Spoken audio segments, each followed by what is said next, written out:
अस्सलाम वालेकुम नाजरीन। कबल इस्लाम यहूदियों का अजाब की सूरत में बंदर बनना और उनके हलाक होने का वाक़या आज हम आपको सुनाएंगे।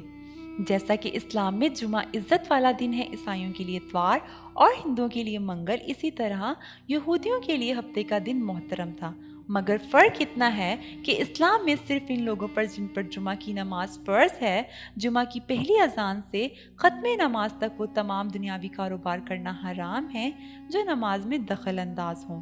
औरतें, बच्चे, मुसाफिर और बीमार लोग इस हुक्म से अलहदा हैं क्योंकि इन पर जुमा फ़र्ज़ नहीं है। लेकिन यहूदियों और ईसाइयों के यहाँ इन सारे दिन में दुनियावी कारोबार करना हराम था और ख़ास करके शिकार करना सख्त मना था। हज़रत मूसा अलैहिस्सलाम के बाद ये वाक़या पेश आया कि बनी इसराइल की एक जमात बहरुल कल्ज़म के किनारे शहर एला में रहती थी, जो मदीना मुनव्वरा और शाम के दरमियान है। ये लोग मछली खाने के बहुत शौकीन थे।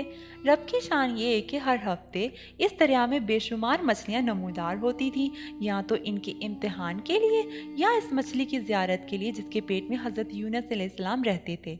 बाकी दिनों में ये सब मछलियाँ गायब हो जाती थीं। इनके मुंह में भी पानी भर आया और सोचने लगे कि किसी तदबीर से इनका शिकार करना चाहिए जिससे शिकार भी हो जाए और हफ्ते के दिन की बेहुरमती भी ना हो। आखिर इन अक्लमंदों ने यह हीला सोचा कि दरिया के इर्द गिर्द बहुत से गहरे गार खोद दिए और दरिया से इन गार तक नालियां बना दी। जुमे के शाम को इन नालियों के मुंह खोल देते थे कि पानी के साथ मछलियां इन घड़ों में आ जाएं, और इतवार के दिन इन घड़ों से पकड़ लेते थे और कहते थे कि हमने हफ्ते का शिकार नहीं किया। इन्होंने ये मछलियां खूब खाईं और फरोख्त की, जिससे ये बड़े मालदार हो गए। तकरीबन 40 या 70 साल तक ये अमल यूं ही जारी रहा। ये लोग कुल 70,000 थे। इनकी 3 जमातें बन गई, एक तो शिकार करने वाले, दूसरा शिकार से मना करने वाले और तीसरा खामोश रहने वाले। ये लोग 12,000 थे, बाकी सब शिकारी थे। जब शिकारियों ने इनकी नसीहत ना मानी तो उन्होंने अपने और इनके दरमियान एक दीवार बनाकर शहर के 2 हिस्से बना दिए और कहा कि हम इनके साथ ना रहेंगे कि हम पर अजाब ना आ जाए। यहाँ तक कि हज़रत दाऊद अलैहिस्सलाम का ज़माना आ गया।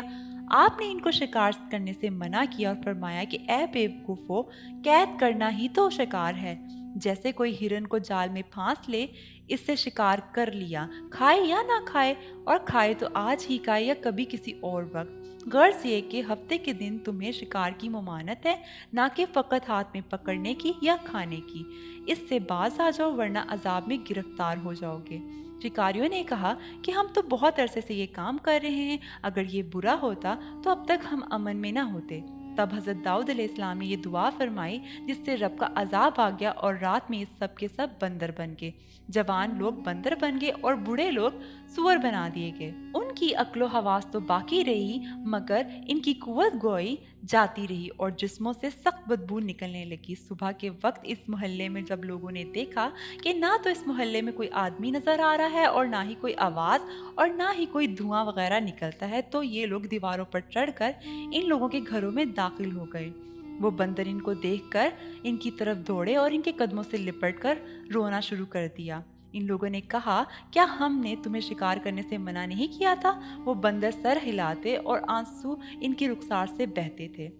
इस हाल में इनको 3 दिन गुजर गए और सब के सब फिर हलाक कर दिए गए। ना कोई बाकी रहा और ना इनकी नस्ल चली। लोगों में ये मशहूर है कि मौजूदा बंदर इन्हीं की नस्ल में से हैं, लेकिन ये गलत है।